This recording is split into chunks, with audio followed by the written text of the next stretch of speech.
नमस्कार साथियों, एक बार फिर से आपका स्वागत है मेरे यूट्यूब चैनल पे। अब मैंने पहले पिछला वीडियो डाला था पेपर 1 में कौन-सा टॉपिक कहाँ से पढ़ें, उसके बारे में बताया था। पेपर 1 में जैसे हिस्ट्री था तो मेरा वीक पार्ट था, तो उसमें मैं ज़्यादा कुछ डिटेल से बता भी नहीं पाया। इस पेपर में जैसे पहला ही पार्ट एथिक्स है, वो मेरा स्ट्रॉन्ग पार्ट रहा है, ऐसा मुझे लगता है। बाकी मार्क्स आएँगे तो पता लगेगा। तो पिछले वीडियो में भी कई लोगों ने कहा है कि आप स्ट्रेटजी वीडियो शेयर कीजिए। तो स्ट्रेटजी के बारे में मैं ये कहना चाहूँगा कि स्ट्रेटजी वीडियो मैं डायरेक्ट शेयर करूँगा, मुझे जो आता है मैं ऐसे डायरेक्ट बता दूँगा, तो उसका आपको विशेष फ़ायदा नहीं मिल पाएगा। इसलिए मैं चाहता हूँ कि एक बार आपके कमेंट्स आ जाएँ, आपके सारे सवाल आ जाएँ, तो उनको इनकॉर्पोरेट करते हुए ही मैं एक वीडियो बनाऊँ, ताकि पूरी स्ट्रेटजी और आपके सारे डाउट्स दूर हो सकें। इसलिए वो स्ट्रेटजी वाला वीडियो मैं इसके बाद बनाऊँगा, बुक लिस्ट के बाद। तो बुक लिस्ट की कड़ी में हम देख रहे थे पेपर 2 के लिए हम देखेंगे कि कौन सा सब्जेक्ट मैंने कहाँ से पढ़ा। और जैसा मैंने पहले भी बताया, ये कोई फाइनल बुक लिस्ट नहीं है, इसी से पढ़ेंगे तो पास होंगे, ऐसा कुछ नहीं है। मैंने जो रेफ़र किया मैं वो बता रहा हूँ। तो एथिक्स के लिए जो कुछ टॉपिक्स तो ऐसे हैं जो कि यूपीएससी के सिलेबस में कॉमन है। मेरा 2022 के टाइम में प्लान था कि मैं यूपीएससी की तैयारी करूँ, तो उस टाइम मैंने ऑनलाइन कोर्स लिया था दृष्टि आईएएस का, विकास देवी कीर्ति सर का। तो उस कोर्स में उस कोर्स को पढ़ते टाइम मैंने नोट्स बनाए थे।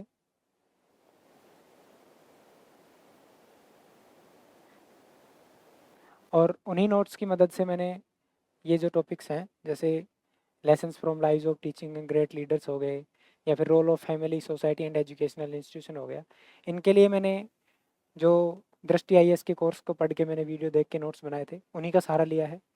जो टॉपिक यूपीएससी के सिलेबस में नहीं है, जैसे रित and Rann, concept of duty, concept of good and virtue, इनके लिए मैंने पतंजलि आईएएस की जो धर्मेंद्र सर हैं, उनकी एक बुक आती है आरएएस के लिए स्पेशल, उसी बुक में से उनके नोट्स तैयार किए थे। साथ में जो कलाम की बुकलेट है, उनमें से भी कुछ रेफ़र किया था।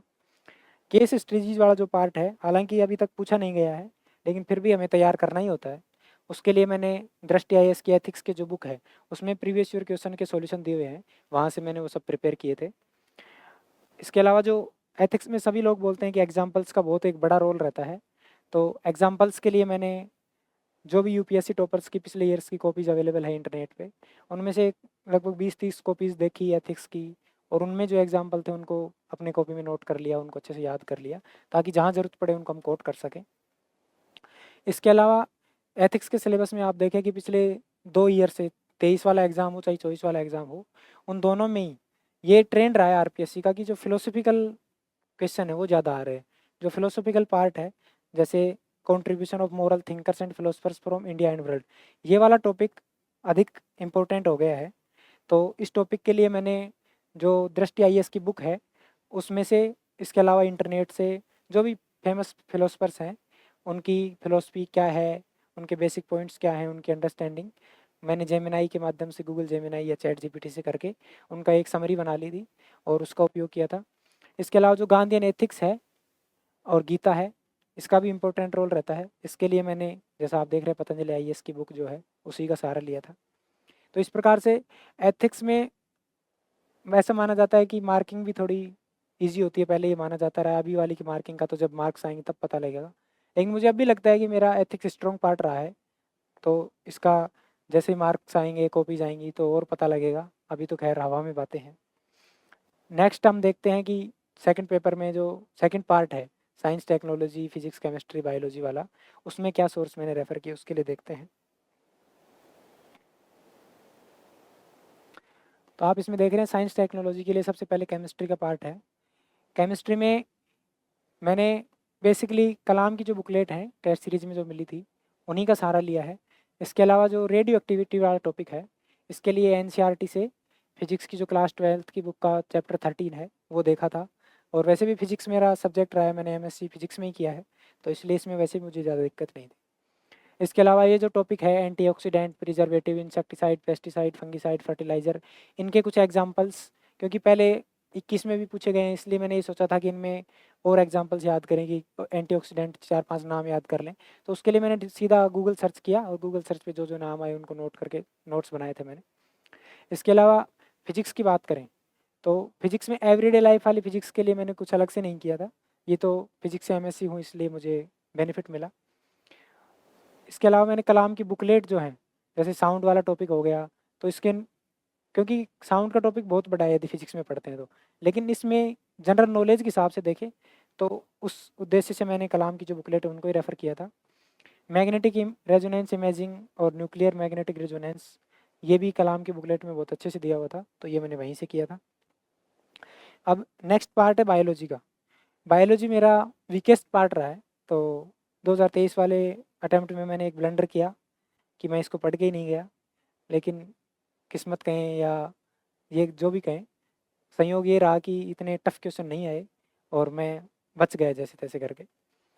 इसमें मैंने इसको अटेंड ही नहीं किया था एक तरीके से, फिर भी जो ब्लड ग्रुप वाला टॉपिक हो गया, कंपोजिशन ऑफ ब्लड हो गया, फंक्शन ऑफ ब्लड हो गया, इन चीज़ों के लिए मैंने कलाम की बुकलेट देखी थी। और मेडिसिनल प्लांट हो गए या बायोटेक्नोलॉजी हो गई, बायोटेक्नोलॉजी मैंने पढ़ी थी, खैर बायोटेक्नोलॉजी मैंने कलाम की बुकलेट में से ही पढ़ी थी।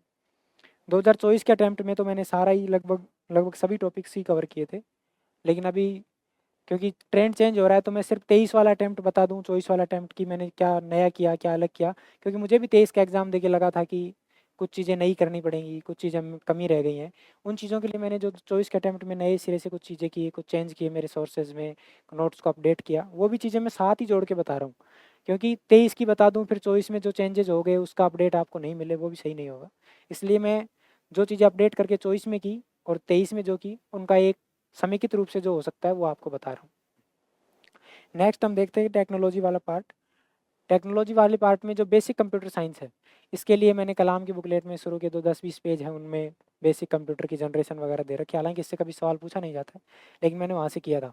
ये जो पार्ट है नेटवर्किंग एंड टाइप्स, और यहाँ से मोबाइल टेलीफोनी तक, ये मोबाइल टेलीफोनी तक आप देख सकते हैं। इसके लिए मैंने जो एन की कंप्यूटर साइंस की बुक है, एन CBSE की वो बुक है, तो उससे मैंने किया था। BSER की भी जो कंप्यूटर के लिए जो 9th से 12th के लिए जो बुक चलती है, उनमें से भी जो सेलेक्टेड पार्ट है वो पढ़ के नोट्स बनाए थे खुद के। मैं आगे शेयर भी कर दूंगा जब मैं स्कैन करवा लेता हूँ उनको, तो टेलीग्राम चैनल पे शेयर भी कर दूंगा। इसके बाद जो recent developments in information and communication technology है, यहाँ से आप टॉपिक देख सकते हैं। ये वाला topic artificial intelligence, big data, cloud computing, internet of things, crypto currency वगैरह, इन टॉपिक्स के लिए मैंने गूगल से सर्च किया, यूपीएससी की वेबसाइट्स पे जो इन्फॉर्मेशन मिली उससे मैंने नोट्स बना लिए और उन्हीं नोट्स को बार बार रिवाइज़ किया।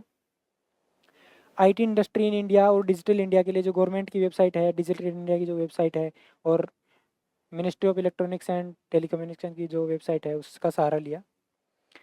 जो contribution of Indian scientist in science and technology, उसके लिए कलाम की बुकलेट में कुछ साइंटिस्ट के नाम दिए हुए थे, उनकी बेसिक थोड़ी थोड़ी इन्फॉर्मेशन दी हुई थी, क्योंकि इसमें मुझे लगता था कि एक अथाह भंडार है तो कितना पढ़ेंगे, तो एक लिमिटेड रखने के लिए मैंने उस बुकलेट का सहारा लिया था।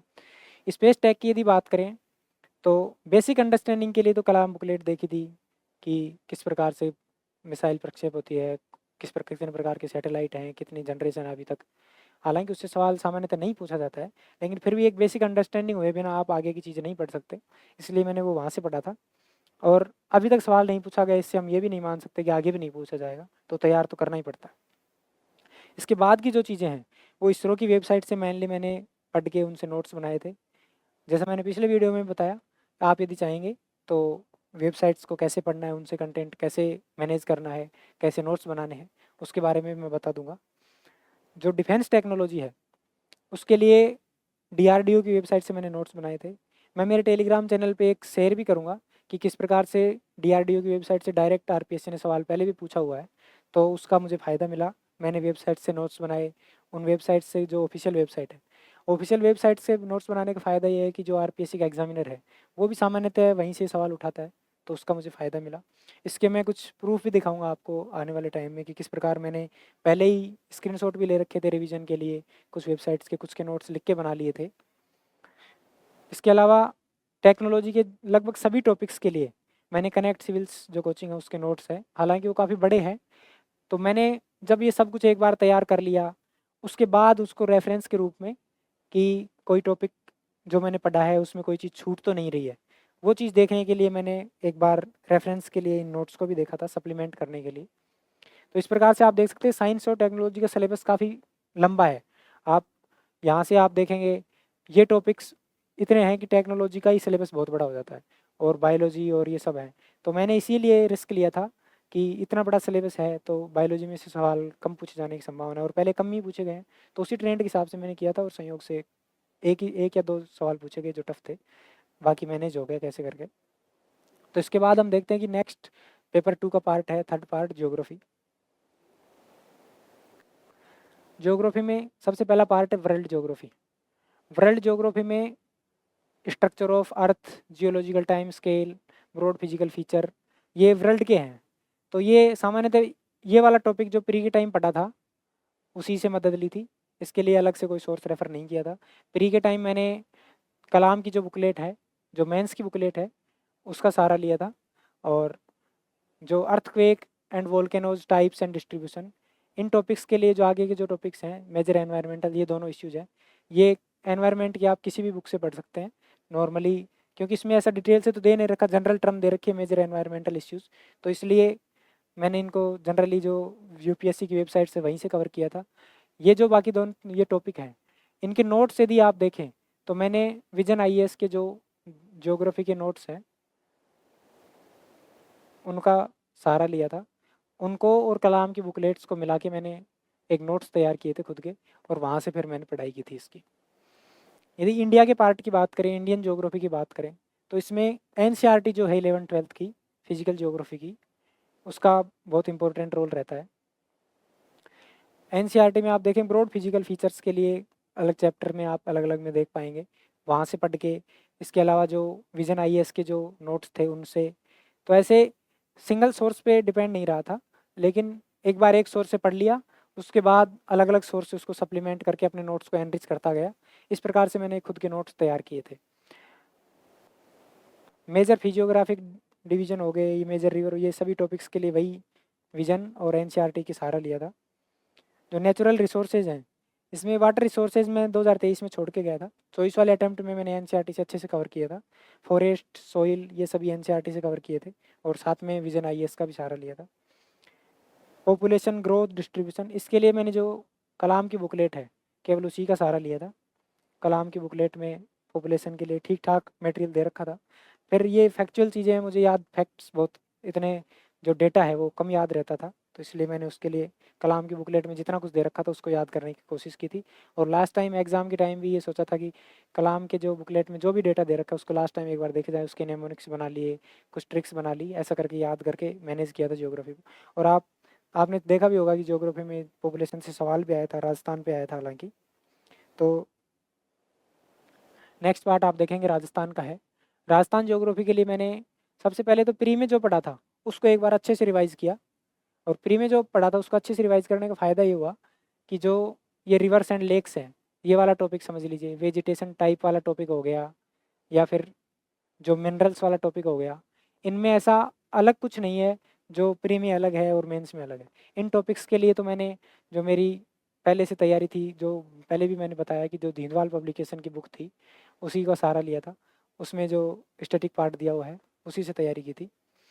वाइल्ड लाइफ एंड बायोडाइवर्सिटी, इसमें आपको भी पता है कि नई आईएसएफआर आई थी, Indian state of forest report, तो उसका सहारा लिया और गूगल सर्च किया। यूनेस्को जियो पार्क्स है, जियो हेरिटेज पोटेंशियल इन राजस्थान, ये टॉपिक आरपीएससी ने नया जोड़ा था 2021 में ही, और इससे सवाल भी पूछा गया था, तो इसलिए मैंने इस टॉपिक को अच्छे से करने के लिए एक बार तो कलाम की बुकलेट से कर लिया था, उसके बाद यूनेस्को की वेबसाइट से जाके भी कुछ ढूंढ के ट्राई किया था, हालांकि ज़्यादा कुछ मिला नहीं, लेकिन मेनली तो कलाम की बुकलेट से ही किया था ये वाला टॉपिक। इसके बाद मेजर एनवायरमेंटल इश्यूज़, जैसा मैंने पहले बताया था, ये एनवायरनमेंट को आरएस के सिलेबस में एक जगह करके नहीं दिया हुआ है, अलग अलग जगह करके इसको बांट रखा है। तो इसके लिए तो मैंने जनरल जो यूपीएससी की वेबसाइट्स हैं वही देखी थी, और इसके ज़्यादा अच्छे से तैयार नहीं कर पाया था।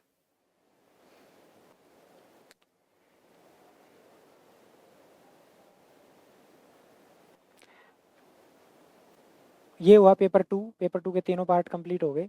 पेपर 3 नेक्स्ट वीडियो में हम डिस्कस करेंगे। पेपर 2 में आपको यदि कोई समझने में कोई दिक्कत हो, किसी सोर्स में आपको कोई समस्या आई हो, आप कमेंट करके बेझिझक पूछ सकते हैं, और अपने दोस्तों को भी शेयर कर सकते हैं ताकि उनको भी मदद हो सके, वो भी यदि जानना चाहें कि किस सोर्स से मदद लेनी चाहिए। और रैंक 19 आई है या फिर रैंक 200 आई है, ज़्यादा फर्क नहीं रहता है, तैयारी लगभग सभी समान करते हैं, लेकिन मेन बात ये होती है कि कुछ चीज़ें अलग होती हैं, थोड़ी थोड़ी थोड़ी सी मेहनत उसी से फ़र्क पड़ जाता है। आप देखेंगे कलाम की बुकलेट मैं अकेला नहीं ले रहा था, जो मैंने सोर्स बताए वो मैं अकेला नहीं ले रहा था। लेकिन जो वेबसाइट्स हैं, उनके माध्यम से जो भी उनको कंटेंट को एनरिच कर सकते हैं, वो एनरिच करना शायद उसी का फ़ायदा मिला है।